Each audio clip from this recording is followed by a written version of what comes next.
Okay, so this is the video memo for the class test for Chemistry 214. And before I go through the memo, I really want this process to be a learning experience and something that you can actually gain from looking at. And truly the best way to do this is to first look at your test paper and work through it yourself to try and figure out where you went wrong and where you went right, and acknowledge yourself for the good answers that you did give. But it's going to be much more helpful if you do that first.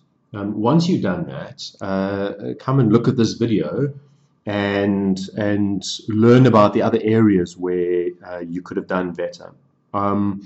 It's important, very important for this course. It's not about learning a particular answer to a question, because that question is probably not going to come up ever again. So it's about the principles that underlie things. And so, for instance, this page over here, the starting questions were all very core, fundamental questions which you should be able to get 100% correct.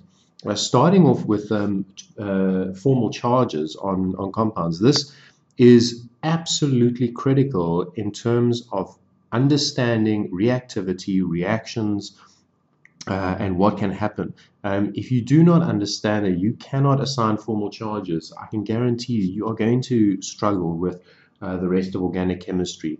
And it's not hard. It really is so easy. If I look at molecules like this, immediately my eye is drawn to areas of problems where charges are missing. And really for you, it's actually quite difficult for me to ask many different questions here, because all we're looking for are particularly the heteroatoms, so anything other than carbon and hydrogen, that is not got the right number of bonds. So oxygen, if it's got 2 bonds, is neutral. But there's got 1 bond. It must be negative. I see another oxygen there. Ooh, that must be negative over there. But those other oxygens are fine. And look at nitrogen. Nitrogen, ooh, 4 bonds to it. It has to be positively charged. There's a nitrogen, 3 bonds. That's fine. Nitrogen, 4 bonds. It must be positively charged. And then all the other carbons and that are fine. That's the phenyl group over there, double bond carbon, that's all okay. And then we've got a phosphorus over there, and phosphorus is the same as nitrogen. So if it's got 4 bonds to it, it must be positively charged as well. All right. So those would have been a half mark each for those to get 2 marks in total. And then the next question is just draw out functional groups. It's important that you are able to draw this as well. We can't just look at a structure and just identify things. You must be able to formulate a structure in a skeletal form. So carboxylic acid is, of course, very simple. It's not hard. Something like that. It's a generic one. We put an R group. That's not wrong if you didn't put an R group over there, but I would just do that. Hemiacetal is a carbon that has an OH on it, and then something that looks like an ether, like it could be, I don't know, it could be a methyl group, an ethyl group, or could some long chain over there. Whatever you want to put over there would be fine. So that would be that would actually be fine as a hemiacetal. Technically, I would normally put on some other things like that, but again, the first thing I drew would have been correct. A cyclic secondary amine. A secondary amine is a nitrogen with 1 hydrogen on it and 2 R groups on it, and I said it needs to be cyclic, so just join those 2 together. There, I've made a 5-membered ring. That's actually pyrrolidine. And then a cyclic ester, it's the same sort of thing. So we can draw out an ester. We have to recognize that that is the type of form of an ester over there, and cyclic, so we just close the ring around. I made it a 6-membered ring. You could have made it a 5-membered ring, 7-membered, it doesn't matter. Those are just in some sort of cyclic form over there. And so those are the functional groups. The next series of questions were also just testing your ability to draw out something, very simple compounds. So orthomethylphenol, I'm testing your ability to understand what the ortho group is. It's the position. Phenol looks like this. Here's the parent. And the methyl group is ortho, so it's either there or there. We put the methyl group on there. So that's orthomethylphenol. And sec-butyl lithium, so it's in the secondary position, because that's the sec-butyl group and the lithium on there. That's also an important one to be able to draw out. And then the following two organic solvents, again, in organic chemistry, in chemistry in general, actually, it's not just organic chemistry, there are solvents which are used over and over again. They come up, and it's just important you have to know what they are. They have names, and we've got to have some sort of sense of what that is. So, of course, toluene is very simple. This is just bookwork. You've got to remember that is that, and acetonitrile is CH3C triple bond N like that over there. All right, so this is maybe one that you haven't seen a lot of, but it is a really important solvent. You need to be able to do that. This last question, I think, was handled a bit badly. Perhaps not too sure exactly what was meant by these things. So in organic chemistry, it really is, these abbreviations come up all the time. Just like I did over here, an ME for a methyl group. It really is important to know what these different things are. So, for instance, you could have a molecule that looked like this, and it says OBN. So what does that BN mean? Or equivalent thing over here, you might have something that says OAC. What is this OAC?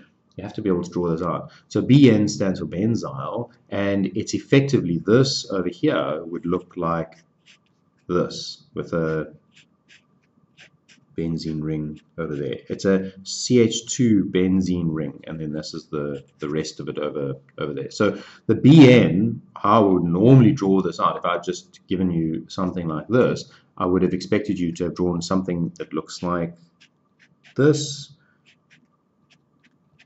And you just put a wavy bond there or something, or an R would have been fine there as well, just to indicate that this whole part here, okay, is the BN. It's a CH2 and then a phenyl group.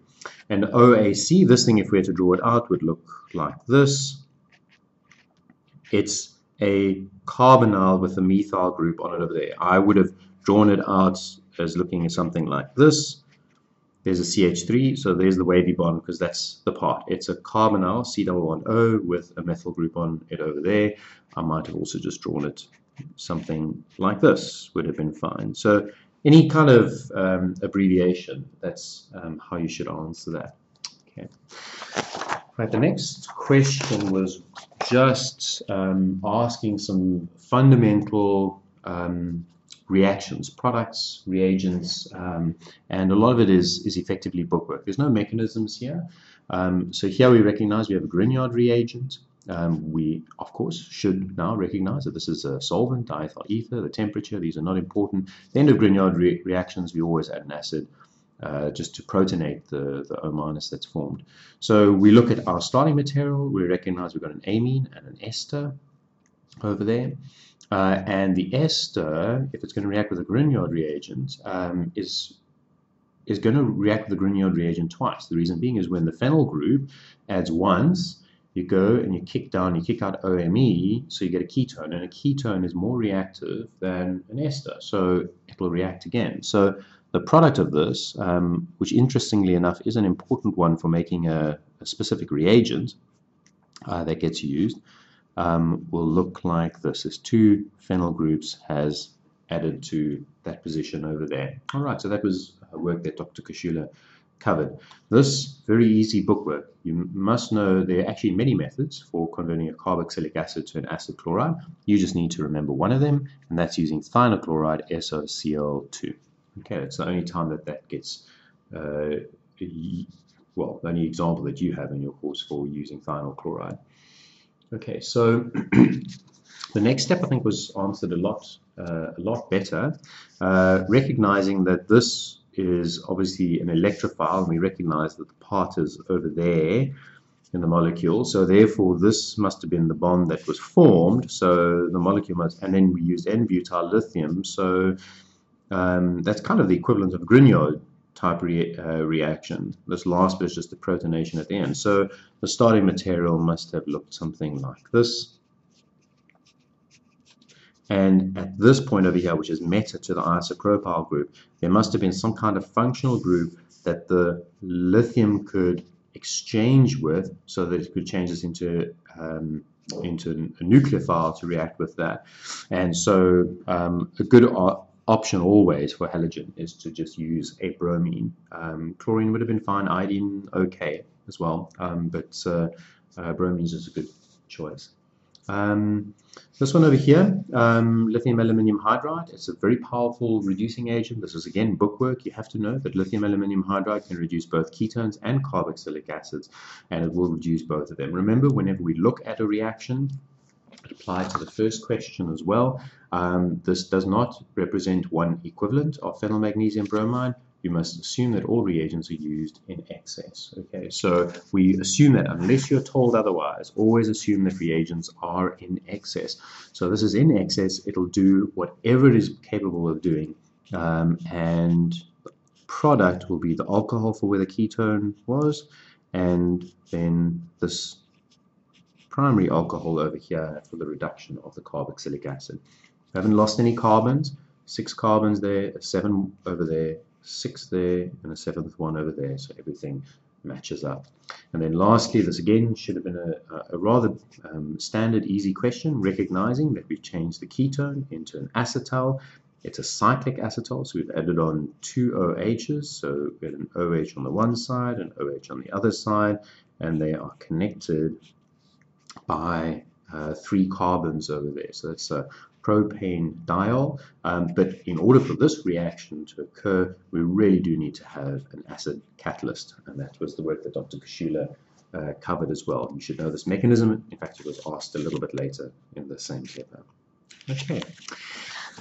Then the question, which I think is where a lot of you struggled, was looking at these reaction mechanisms, all of which are wrong, something wrong about them, and you need to correct the mistake and explain what was wrong. Show the correct mechanism if possible. Okay, so the problem here is that this looks nice. There's a negative charge going into a positive charge, but actually, if you know your chemistry, this is actually impossible. Nitrogen is not electrophilic. It might have a positive charge, but it's got all its electrons around it, so it cannot accept any nucleophile. And certainly, if you had to push in, that means something would have to break, and giving off an H minus is an extremely bad idea. H minus is a much, much stronger base than OH minus. The pKa of hydride is around about, so I think about 33 or so. It's in the low 30s, and it's much stronger than an OH minus. For the pKa of water is around 15.6. So this is wrong. The nitrogen is not electrophilic, and an H minus cannot leave.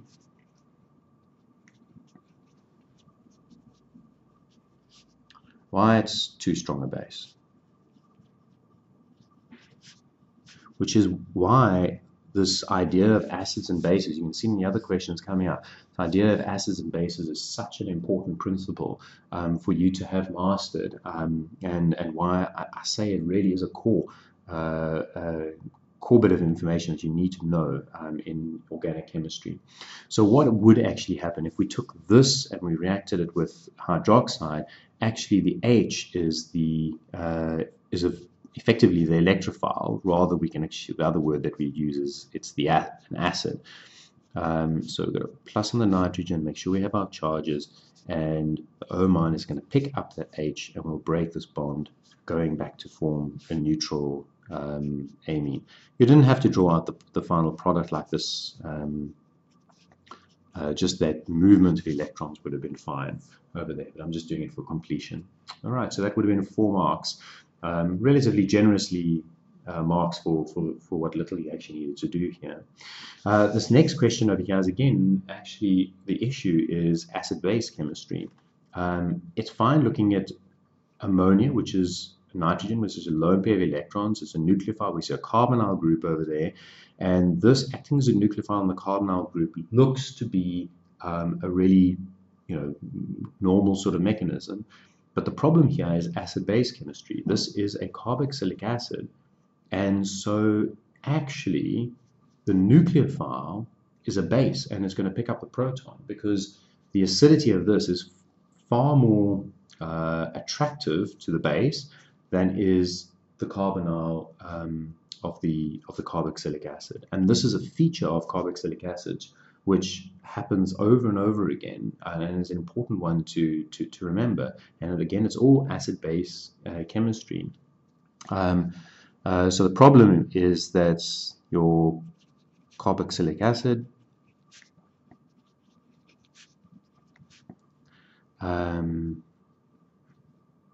is too strong an acid and will protonate the nucleophile.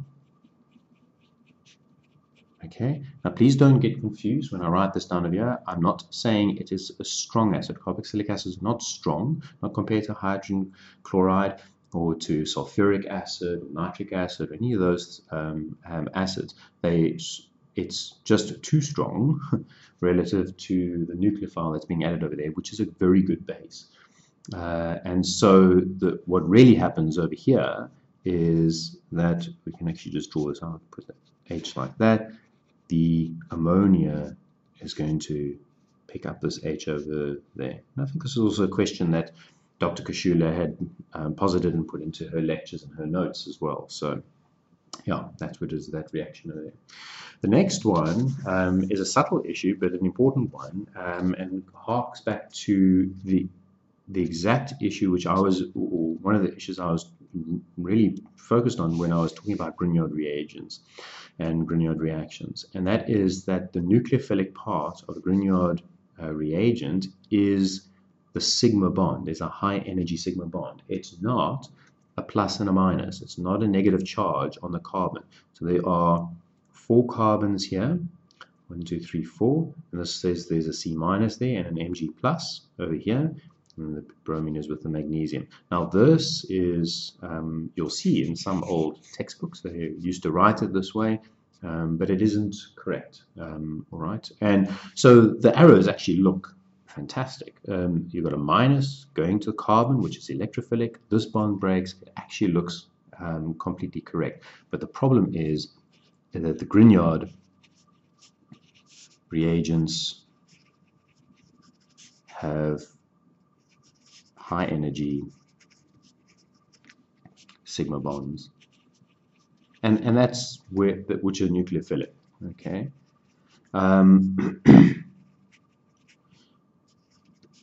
So to correct this, what we need to do is actually draw in that bond and show the reaction. So there's carbons, so now we draw that bond in, magnesium bromide, and we show that reacting over there. All right, and that would have been the correct mechanism. Now the last one, we were quite surprised by. Just many people just left this and they didn't know what was wrong here. And it's surprising for a number of reasons. Firstly, a very similar question to this was actually asked in last year's exam, which you were available, and there it was only a 2-mark question. So this really was a lot of marks for JAM. This reaction just cannot work, and again, it's acid-base chemistry. You've got a nitrogen picking up an H over there on the oxygen, so it's acting as a base, picking up an H, acting as an acid. But the problem here is you're forming an O minus, and here you're going to end up with an N with a hydrogen on it. In fact, it's the very reverse of this reaction over here. Why does this not work? The equivalent would be this nitrogen picking up an H on water to go in this direction, and that won't happen because in OH minus, the pKa of water is 15.6, and this amines are very weak bases, so the protonation of them is only with a strong acid, like the carboxylic acid over there. So the answer is not strong enough base.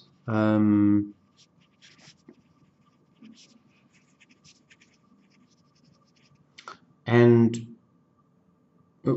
well, there is no way to fix this, so there's no reaction. So actually, this is 4 marks, which were really, yeah, I actually thought was a bit of unfair, because it was a bit too many marks for something which you couldn't really say too much on, but I wanted to keep all of them equal.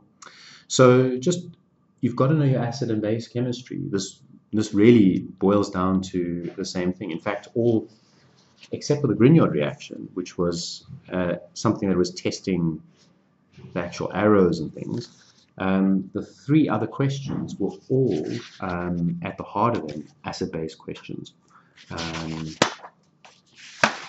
Right, so the mechanism question, the mechanism formation of the acetal was answered very, very well. And that's probably because a lot of you have gone to memorize the mechanism. And so you've learned it off by heart, and so you're just repeating it and putting it down on a piece of paper. Okay, you know, it's fine if you want to actually memorize the mechanism and do it that way. But I would actually really encourage you to memorizing mechanisms is actually not a good strategy.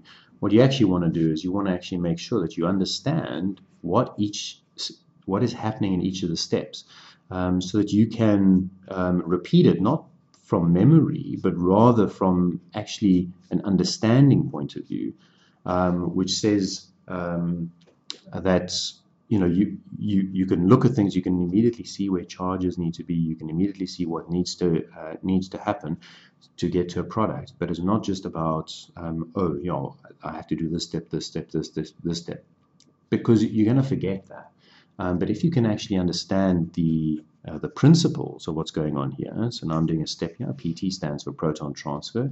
Why? Because I need to get this water to leave, so I'm going to just take that proton like that. So we get a plus over there, and like that. And again, this is the only thing that really needs to be memorized, but it's not memorized for this mechanism. It's actually memorized for all mechanisms that involve oxygen next door to things that leave and whatever. Is that the lone pair of electrons assists the leaving group to leave like that, and that happens in a lot of different mechanisms, and that's the only thing that out of this mechanism that's important to learn. The other thing is these common patterns: protonation first, activate the carbonyl. Yeah. All right, so now we can just repeat that again. Lone pair comes in. All right, and I'll just finish it off here.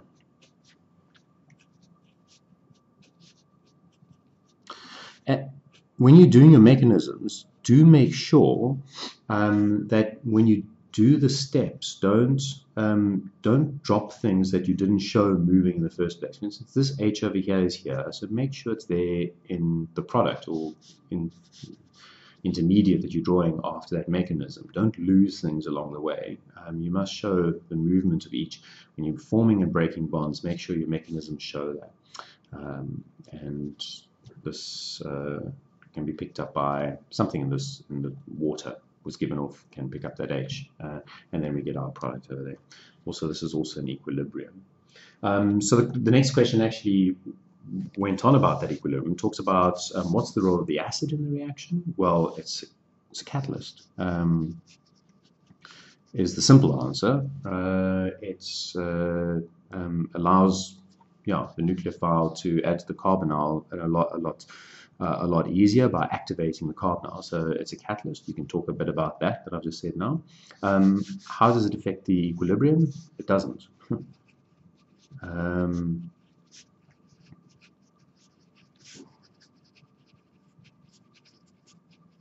That's actually the standard rule of catalysts, which I think you should have learned at school as well. Catalysts don't affect equilibrium. They just allow you to get to the equilibrium a lot faster. Okay, and then the last question was my addition, talking about HOMO-LUMO aspects. It really wasn't a very intense question. Just describe the nucleophilic addition of ethanol to the carbonyl group in terms of HOMO-LUMO interactions. Make sure you describe the terms HOMO-LUMO and which orbitals they belong. So let's just do the description first. The HOMO and LUMO, it's the highest occupied.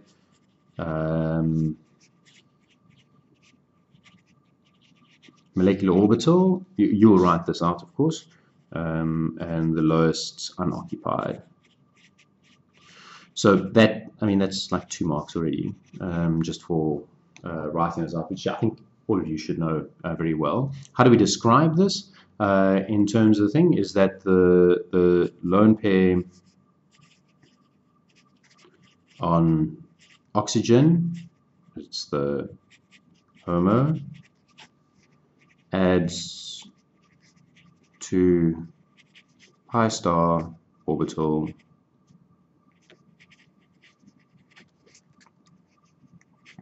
LUMO of C double bond C. All right, that's actually fine. You could write a bit more, you could explain it in a bit more depth, but really that is just the simple thing, is that the lone pair on the oxygen, which is the highest occupied molecular orbital, adds to the pi star orbital of the carbonyl, and that would be fine. All right. Now, this question over here was interesting because I think people did really, really badly here. And our assessment of this, why it was done badly, was that Dr. Kashula taught you about acid chlorides, taught you about esters, and taught you about amides. And I taught you about ketones. And so when presented with a question that has all of these together, you were suddenly at a bit of a loss and were not so sure how to connect them together. And that's problematic because it's important to realize that the work that we are teaching is all connected. It's not different. You must be able to synthesize the work that Dr. Kashula and what Dr. Blackie will be teaching you and what I have taught you together. Acid and base chemistry is a very, very common theme. The theme that comes out over here in terms of the reactivity, should I say, of carbonyl compounds has to do with a number of different features which you should go and have a look at. So acid chlorides are the most reactive, and amides are one of the least reactive of our carbonyl groups. And the reason for that is that there's a resonance effect of the lone pair of electrons. This has it as well on the esters. But remember, the nitrogen on the lone pair of electrons on a nitrogen is much more nucleophilic. So the resonance effect here, this delocalization, is actually much stronger, and it deactivates this carbonyl group over there. Oxygen also has this effect over there, and they're not as good as pushing in. And the other effect is also the electronegativity. So the delocalization shuts down the carbonyl, but relatively speaking, oxygen is more electronegative than nitrogen. And so oxygen is pulling electron density away from this carbon, but not as much as nitrogen is as well. And so that's why the ester, relative to the amide, the ester is a little bit more reactive. But both of these are not very reactive at all. Ketones, on the other hand, are actually reactive. There's no shutting down or activating of the carbonyl group. And so this is actually number 2 in terms of reactivity. And then we have 3 and 4. Okay, and so the answer to this is why it's so unreactive is because of resonance. And so you will draw out the resonance structure, just as I've drawn those arrows over there.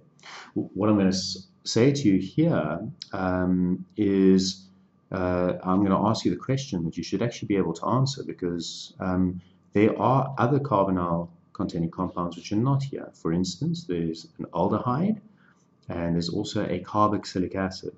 And where you should think about this, where would the aldehyde and carboxylic acid fall in this range of reactivity over here? It's very easy for you to go and, so there's 6 of them, acid chloride, those 4 plus the other 2, carboxylic acid and aldehyde. It's very easy for you to go and sit and rank them and learn that off by heart. Say, okay, this is what the ranking is.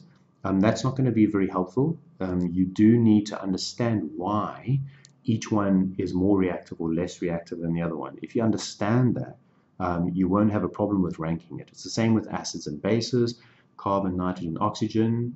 If you look at the pKa's, you learn the pKa's, you're able to understand that. So here's the pKa of oxygen, which of course is 16.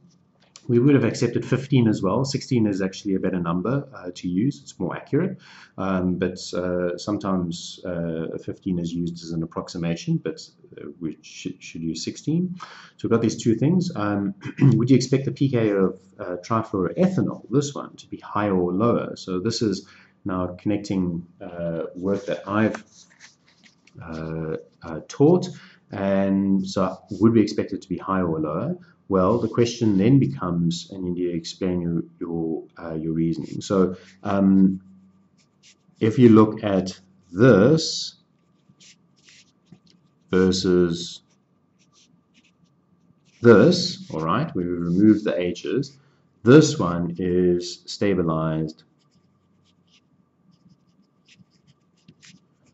through the induction effect. This is because F is very electronegative.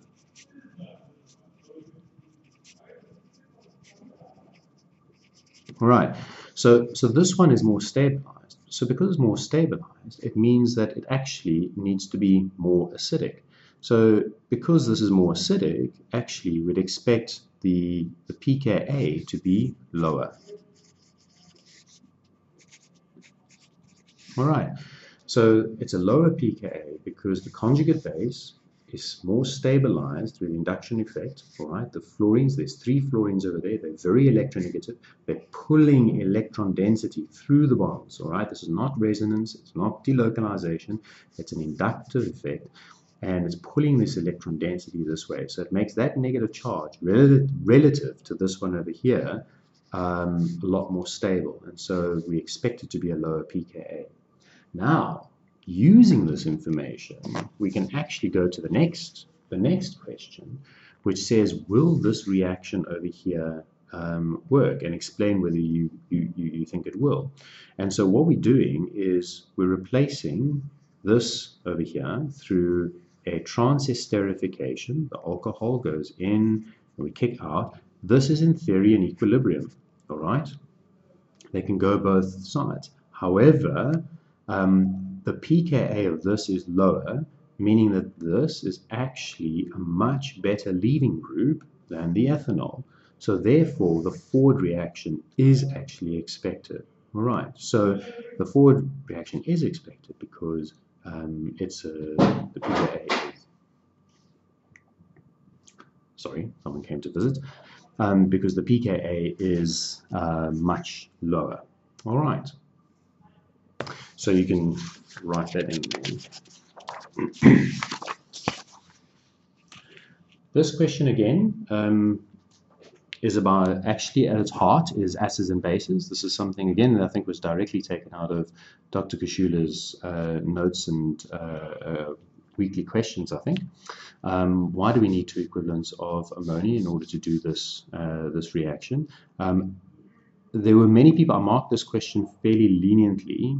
Many people recognize that the way they explained it is that the first ammonia goes in and forms the tetrahedral intermediate, kicks out the chlorine like that. Okay, I've done 2 steps in one here. I'll be very careful. All right, I don't want you to do this ever in an exam or test. I showed the pi bond breaking and then coming back and kicking out the chlorine in 1 step, but you will not do that. Okay, do it in 2 steps. But the net effect after that is you get NH3, which of course is now you see charge is important because we recognize that we've got this extra H over there. And what we need to do is that H now, because it's on the nitrogen, that H is now acidic, and so the other ammonia is going to come pick up one of those H's and give us NH2 plus NH4 plus and Cl minus. Okay, now here's a problem. I marked this fairly leniently, but there were actually very, very, very few people who really nailed this question in terms of what's at the heart of it, which is acids and bases. Many of you just said that it was important to have this amine in order to get the product because it needed to pick up the proton, and then you spoke about it being in equilibrium, which is not true at all. This reaction, if you added one equivalent of amine, this reaction would go fully to completion. When I say completion, it goes as far as it can, which would only be about 50%. It cannot go back because the Cl minus is an absolutely terrible nucleophile. HCl has an incredibly low pKa. It's a strong acid. This reaction is fully favored in the forward direction over there. There's no debate. There's no hope of an equilibrium, and that again is based on acid-base chemistry, knowing your pKa's and knowing that. So this has to go forward. The problem is HCl is such a strong acid, but in the reaction, if you look at those things, you've got this, this, this, and this. As the reaction is happening, where does that H go? And it must go to some kind of base. The only bases we have is this nitrogen there and this nitrogen there on the amine. But this nitrogen there is not as basic as this one because the lone pair is delocalized into the carbonyl group over there. So this nitrogen is not as basic. This is the most basic nitrogen. So that means this is going to react with that. When this is formed, it's going to react with this. And that means that it's going to take this out of the reaction. And that is why we actually need to have two equivalents. All right. So I've explained it in a lot of detail there. You could have written in a few short point form summary and it would have been fine. Many of you did that okay. This question over here, there's always going to be a multi-step synthesis. And I must confess that when I set up this question, I had at least 6 steps that I thought would take to get to this. And then actually, when I marked the very first person, I realized that actually, no, this question was actually a lot simpler than could have been expected. So there's a number of different ways that this one would have worked. The key thing here is to recognize that here is our aromatic, and there's the carbon, which is this carbon over there, which now has an alcohol on. And you're forming carbon-carbon bonds onto this, so it must be Grignard reactions.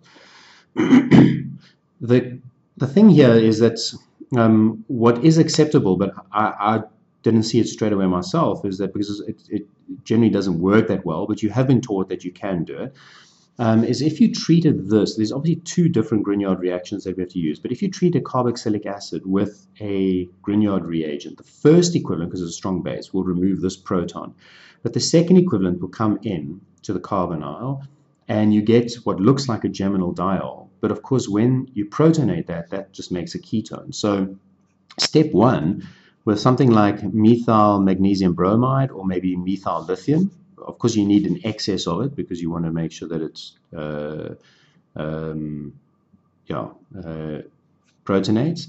And then the second step is adding some a weak acid to that. So that would have given you this one over here, like that. And then the next step would be to add this part over here, which oddly enough was the other reagent which I'd drawn up in my previous question. Just add that, and lastly you're going to add some H3O plus to that to protonate it to get this product over there. All right, so this is just using Grignard things. This is important to be able to do that and to see this. I know this can be difficult, and doing more examples of this type of thing, looking at past papers and thinking through it.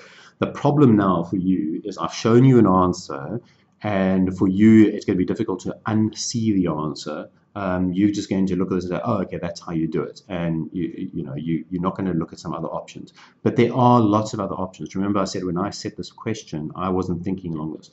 My thought was actually I need to take, because carboxylic acids aren't good generally for grignards. It's not a good plan, but it'll work. But what I would have done is I would have reduced this to the alcohol, then oxidized it to the aldehyde, then added the methyl. I would have had to oxidize it again, and then added this one over here. Another option, some people started to mention it, is to make it into wine rib amide. So you would have to make thionyl chloride to make acid chloride, then made it into the wine rib amide, then added methyl, and you get the ketone, and then add this, and you would have got it back there as well. That's also actually a very nice method, and is probably actually better than my original first suggestion. But this is simple, and it's a correct answer, so I can't mark it wrong. Then my favorite question. I was actually really impressed with you as a class. I put this as a bonus question because I thought, you'd miss it. And actually, a lot of you really got to the heart of it. Okay. Now, where did some of you go wrong? Some of you went wrong because you looked at this and you recognized, obviously there's oxygens. It's almost like this oxygen is connected with this one over here. And then you had this idea and you said, oh, wait a second. I mean, oxygen has lone pair of electrons, so it can add to this carbonyl over there, and we get something like that. But the problem is you're going to get stuck when you get to that. And it has to do with the oxidation levels, because when you do that, this is what it's going to look like. Now, you've got to be careful. This is as far as that little arrow push can go. There's nothing else that you can do. There's no protons and if you protonated that, you still have the problem that this over here, this double bond is not going away. Something has to come in there in order to relieve that double bond. So maybe water or something could go into there, but that certainly doesn't give us this product over there. What we have is another H over there, and so we would have to reduce this in order to going via this mechanism. But the thing that a lot of you recognized is that if PCC just oxidizes one of these, because in the reaction it can't do both at the same time, if it oxidizes one, then we end up with an aldehyde, and we've got an alcohol, which is a great nucleophile, being so close to this. And so we actually get this product, which looks very much like the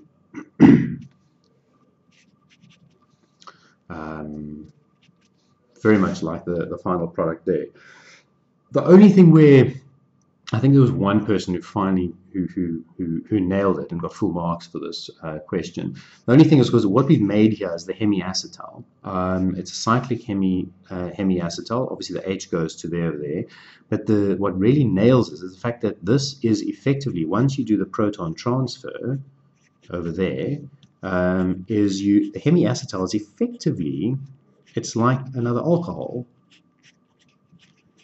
over here. So the PCC can oxidize us again. There's an H there, there's an H there. We can take those two away, and it's a second oxidation step, which takes it to the product over there. All right, so, but I'm impressed with the way many of you actually got that. All right, lastly, the experimental question. It is really, really important that you can do this type of question. This sort of question is going to come up in your exam without a doubt. And for me, this is really at the heart of it an important aspect of organic chemistry. This is the practical aspects of organic chemistry. And the first part, I actually weighed this very heavily. It's 9 marks. I weighed it very, very heavily to filling in this table of numbers effectively.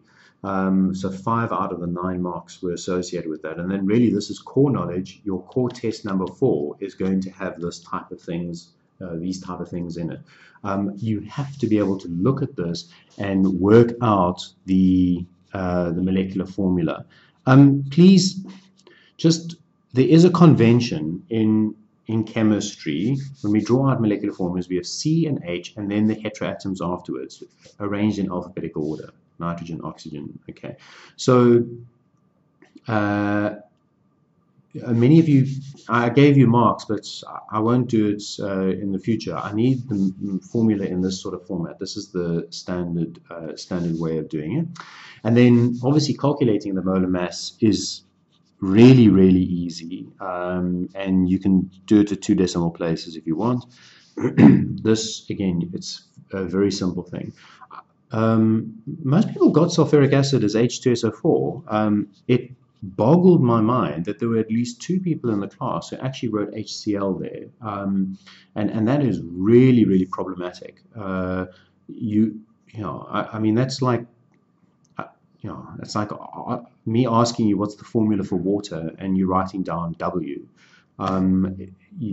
There's certain things that you just got to know as a chemist. You cannot not know what sulfuric acid, nitric acid, hydrochloric acid, these things. It's really important. Okay, so then the molecular formula for that is fairly easy. If you wrote 115 or 98, that's fine as well.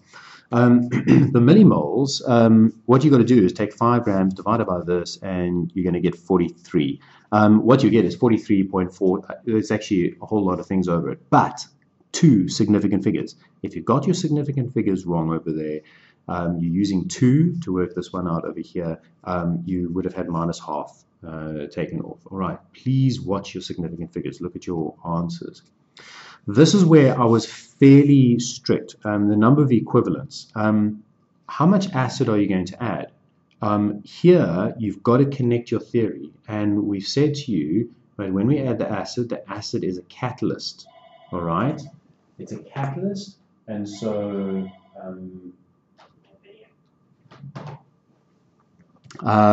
it's a catalyst, so therefore you can't be using 1 equivalent. You need to have less. All right.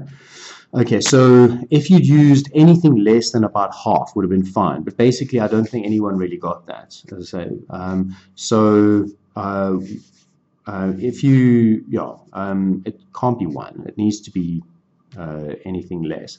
And then that would have affected all these calculations over here, depending on what you did over there. And you could have worked out then the mass. By the way, a lot of you got this wrong over here. This is the density of its 1.841 grams per milliliter. So if you have 1 gram, if you need 1 gram of sulfuric acid, you're going to need less. It's because it's quite heavy. You must take 1 divided by 1.841 will give you the number of milliliters that you need to add, which is what you need to be able to work out over there. That's also an important calculation. You must be able to do that. And then finally, this formula over here, I think most of you got this right. Please make sure that you count these things up correctly. It's not a difficult molecule. There I'm also testing your ability. Do you know what Me is? But again, most of you got this right. It's 129. And then the theoretical yield is basically 43 times by this, and that ends up being 5.61 grams. All right, so that would have given you 5 marks over there. What did I want in the synthetic procedure? The synthetic procedure is everything to do with how you would actually get this on and going. And I had some really, really strange answers here. Some people were taking 100 mils of sulfuric acid and adding it to 5 grams of proline, heating it up for 2 hours, and then adding methanol and doing a workup. The methanol, it means you don't understand this chemistry, and this all has to happen together. The methanol, also an ester formation, it's an equilibrium. This is first-year chemistry. So we need to add lots of alcohol so we can do this reaction in this solvent. So we can add our reagents in some methanol, and how much methanol we're going to use. Well, you got 5 grams there. I mean, so here's a hint. A typical thing. Normally, reactions are done in a concentration range of about zero point 0.1 to zero point 0.2 molar. What that equivalent means is for every mole of 1 millimole of reagent or material is in 10 milliliters of solvent. So this could have been done in up to 430 moles of methanol. That's overkill. If you'd given me anything over, if you'd given me 500 moles, it's fine. That would have been okay. If you told me a liter, I would have said it's a bit pushing it a bit much. This one, anything over 100 milliliters would have been fine. I'm not strict on this, but I don't want to see here that you're going to do the reaction in 1 milliliter, because then your scale, your ability to kind of think about a scale in a reaction is very poor. 1 milliliter in 5 grams is not really not going to work well. And then, so you're going to add that together. You're going to, all of this is in the acid and the proline, heat to reflux for how long? Tells you there, 2 hours. Okay. Something like that would have really given you 2 marks out of the 4 that are assigned over there. Then, when you work this up, I mentioned here that the methanol ends up becoming a problem. And there's a number of things that we need to do. First of all, the acid is a catalyst. The acid is making this reaction occur. So we need to quench with base. Now, I would have been lenient here. If you had said sodium hydroxide, that would have been okay. I would have left it at that. Sodium hydroxide is a problem because it can hydrolyze esters, but I would have accepted it. A better base to have done it would have been bicarb, sodium bicarb. But again, so long as you said there was a base to just quench that, you would have done that. I would then want to get rid of this. Get rid of the methanol, because it's a problem. It's going to dissolve in water and in an organic solvent, so we need to evaporate the methanol, and then we're going to extract using, so what organic solvent are you going to want to use? I don't mind. If you want to use dichloromethane or ethyl acetate, that's fine. Okay, ethyl acetate. Now here's an important thing. We've already added base. This is critical. See, the base, you're going to extract using ethyl acetate plus water. The base is going to keep the water layer basic. The fact that the water layer is basic means that the carboxylic acid of this is going to dissolve in the water and it's going to be extracted. It's going to be washed out in the water, and we're just going to keep this. Some of you quenched with acid. You kept it acidic. The problem is there's a nitrogen there. If it's acidic, that means that this is going to wash out in the water as well. So the water layer needed to be basic. All right. And then afterwards, you're going to dry with MgSO4 and filter and evaporate. All right. I mark this very leniently. I'm looking for the big ideas, not the very nitty, absolute nitty-gritty aspects of it. So this sort of thing is marked very, very leniently. But I want to see that there is a sense of the order that's going on in this when you're putting together a reaction. All right, it is important that you are able to just think through a reaction. One person did a very nice answer. They actually drew it out as a flow diagram, and I thought that was very good. So if that helps you to kind of think about the order that you're putting this together, then draw out your answer in the flow diagram. I'm very happy to mark it like that. All right. Okay, I hope this was helpful. I know it was a long session, but I think it was important to make sure that you understood all this carefully.